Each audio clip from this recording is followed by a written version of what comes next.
Je suis la voix des sans-voix. Kinshasa.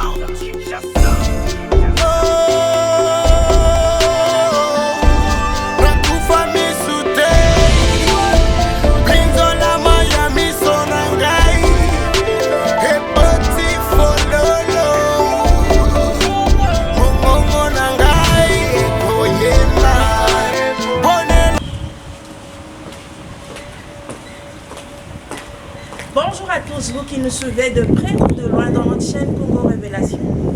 Je m'appelle Kapetiambo et nous sommes à Cape Town, précisément en Afrique du Sud.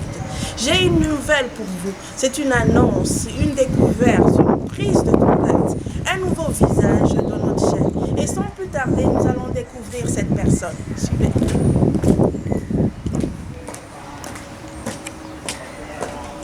Voilà, enfin, comme je vous l'ai annoncé, j'ai le nouveau visage de Congo Révélation. Et nous allons échanger quelques mots avec elle aujourd'hui. Et je vais la laisser s'introduire auprès de vous.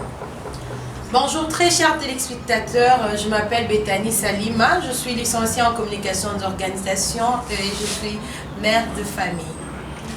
Très chère consoeur Bethany, quel atout tu penses qu'une présentatrice doit avoir? Les atouts qu'une présentatrice doit avoir, vous savez, dans le nom présentatrice, il y a le mot présentation. Nous voyons d'abord la présentation physique. Une présentatrice doit s'habiller d'une manière décente, parce qu'il y a des gens qui nous suivent des différents coins. Une bonne présentatrice doit avoir une bonne diction. Dans une bonne diction, nous voyons la façon de parler, avoir un vocabulaire riche. Une présentatrice doit être bilingue, c'est-à-dire connaître au moins 2, 3, 4 langues différentes, parce que tu ne peux pas présenter des émissions que dans une seule langue. On ne sait jamais. Ça peut arriver que tu puisses croiser une personne qui a une bonne information, mais qui ne sait pas le partager dans une seule langue. Voilà, c'est à toi de connaître d'autres langues que la personne est en train de parler pour avoir des informations. Et puis, une présentatrice doit avoir le sens de la culture générale. Connaître au moins le passé, vous voyez, connaître le passé, connaître aussi ce qui se passe actuellement, vous voyez. Donc, tu ne peux pas être là en tant que présentatrice, tu ne te fais pas de recherche. Tu ne fais pas de recherche, sinon tu seras bloqué sur un même sujet. Donc tu dois avoir de recherches à faire par-ci, par-là pour donner au moins un sens à ce que tu fais comme travail. Voilà. Sur tes propos, tu penses que c'est un handicap qu'une présentatrice, et même un présentateur aussi d'ailleurs, ne soit pas bilingue? Tu penses que c'est un handicap? Je dirais oui, parce que d'abord, dans notre pays, nous n'avons pas qu'une seule langue. Nous avons plusieurs langues, vous voyez, nous avons plusieurs langues, et puis nous avons encore plusieurs langues nationales. Donc, il faut au moins connaître 2 ou 3 langues pour vous épanouir si facilement dans vos métiers. Parlons réseaux sociaux aujourd'hui. Qu'est-ce que tu penses des réseaux sociaux? Les réseaux sociaux, je dirais que c'est un facilitateur pour nous, le journaliste, pour le présentateur. C'est vraiment un facilitateur. Dans quel sens? Auparavant, c'était vraiment difficile de rencontrer une personne d'une autre personnalité comme ça. Vous savez, c'était vraiment difficile d'avoir une information quelconque, de rencontrer une personne qui a de vraies informations sur votre sujet. Mais au travers des réseaux sociaux, vous avez cette facilité de rencontrer la personne, vous avez la facilité d'avoir certaines informations sans pour autant être sur place, sur les lieux. Donc les réseaux sociaux, pour moi, c'est un facilitateur de informations pour un journaliste. Donc on peut déduire qu'aujourd'hui, merci aux réseaux sociaux d'avoir évolué. En tant que femme, quel conseil tu as pour une autre femme? Je ne vais pas m'atteler qu'aux femmes, ok, je parle aussi aux hommes. Quel conseil tu as aux personnes peut-être qui aimeraient faire le journalisme comme on le fait là, mais peut-être n'ont pas le courage de venir devant une caméra et parler? Quel conseil tu as? Quel conseil que je donnerais à ces personnes-là? Vous savez, d'abord le journalisme, d'abord c'est un choix. Je ne peux pas forcer tout le monde de faire le journalisme. Je dirais au moins aux personnes qui hésitent, qui ont quand même des idées, mais qui hésitent de passer à la télé. Je les encourage, surtout nous les femmes qui se sentent un peu limitées. Je les encourage de passer à la télé, d'exposer leurs idées, parce qu'elles ont quelque chose aussi à transmettre au travers la population. Elles ont quelque chose à transmettre au travers la télévision.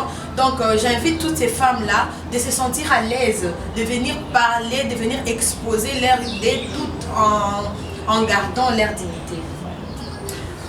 J'ai apprécié quelque chose que tu as dit. Tu as dit surtout nous les femmes. Est-ce que tu peux un peu aller plus en profondeur? Pourquoi surtout les femmes qui sont un peu réticentes dans ça? Parce que plusieurs pensent que la télé, c'est un endroit où tu es exposé, ça donne un peu une image là, de la légèreté pour certaines personnes. Vous voyez? Donc quand vous êtes à la télé, vous faites une émission, vous passez un journal, certaines pensent que vous êtes très exposé. Non, ce n'est pas ça, c'est un métier. Imaginez si la télé n'est pas là, comment est-ce que les gens seront informés? Comment est-ce que les gens peuvent communiquer au travers les mondes si la télévision n'y est pas? Vous voyez? C'est un peu ça, c'est pourquoi je leur demande de venir passer leurs émissions tout en gardant leur dignité. La télé, c'est pas quelque chose de mauvaise, les émissions ne sont pas quelque chose de mauvaise, les émissions sont juste une communication et une information que nous pouvons passer aux autres. Donc, rien à voir, que ce soit homme ou femme, passer à la télé avec dignité. Merci beaucoup pour cette réponse. Et qu'est-ce que tu aimes dans le journalisme? Qu'est-ce qui te passionne dans ça? Ce qui me passionne dans le journalisme, d'abord, j'aime les découvertes. Quand on est journaliste, on apprend chaque jour, on découvre de nouvelles choses chaque jour. Donc le journalisme me permet de me cultiver, de lire à tout moment, parce que j'aime la lecture. En tant que journaliste, j'aurai le temps de lire, j'ai la passion de chercher, de découvrir de nouvelles choses chaque jour de ma vie. Voilà, c'est ce que j'aime dans le journalisme. Donc j'aime ces sens-là de découvrir de nouvelles choses dans le monde. Donc très chers viewers, elle vous promet beaucoup de découvertes, beaucoup de nouvelles choses dans Congo Révélation. Chère Bethany, quelle est la faculté que tu as fait à l'université? J'ai fait la faculté de lettres. Et ça consiste à quoi la faculté des lettres? Là déjà on parle de lettres, nous voyons, il y a des communicologues, il y a des gens qui font les langues et affaires, il y a les gens qui font la psychologie. Voilà, il y a plusieurs départements. Tu as englobé tout ça ou il y avait un sujet particulier qui t'a attiré? En fait, moi j'ai juste fait la communication, donc je suis communicologue. Je suis communicologue de formation, je suis journaliste de formation. Qu'est-ce qu'un communicologue, si tu peux expliquer à nos viewers, comment tu définis ça? Un communicologue, c'est quelqu'un qui sait d'abord partager, qui sait. Donc il y a le mot communication. Lorsqu'on voit qu'on parle de la communication, on voit le partage. Ce que nous sommes en train de faire là, c'est une communication.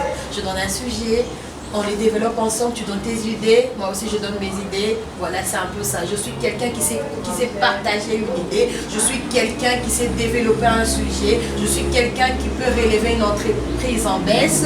Voilà, c'est ça un communicologue. Mère de famille, toujours dans ton introduction, est-ce que on peut partager sur ça? Quelqu'un peut se retrouver aussi dans tes dires. Qu'est-ce que la mère de famille, Bethany?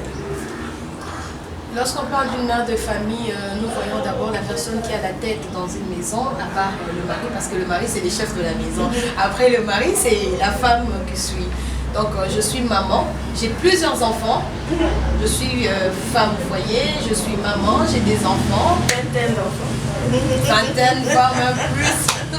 Oui, j'ai plusieurs enfants. Une mère de famille, c'est quelqu'un qui dirige, qui est dans l'éducation. Parce que lorsqu'on parle de l'éducation, on voit une femme. Éduquer une femme, c'est éduquer toute une nation. Une mère de famille, c'est elle qui donne l'éducation. C'est elle qui fait l'entretien de la maison. C'est elle qui s'occupe du chef principal qui est le mari. En étant venu de Lubumbashi et maintenant on est ici à Cape Town, tu penses que le journalisme est le même qu'au pays et ici où il y a des différences? Bon, je trouve que c'est le même parce que tous nous sommes basés à donner une information, hein. Tous nous sommes basés à faire de recherche, tous nous sommes basés à communiquer, donc c'est le même, il n'y a pas de différence. Nous sommes arrivés à la fin de notre émission et je vais laisser Bethany dire son dernier mot et pourquoi pas saluer aussi ce qu'elle aimerait saluer. Très chers téléspectateurs, je vous remercie tous d'avoir pris votre temps sur vos petits écrans tout en nous suivant. Je salue mon fils, mon bébé, je l'aime beaucoup. Je salue ma famille qui est à Lubumbashi. Je salue aussi mes amis qui sont à Lubumbashi. Je les invite aussi de rester toujours connectés sur cette chaîne. Il y aura plusieurs sujets à partager. Voilà. Bye. Merci beaucoup aussi à vous qui avez pris le temps. Je prends aussi la peine de vous remercier pour ce temps que vous nous donnez de suivre Congo Révélation, du début surtout jusqu'à la fin.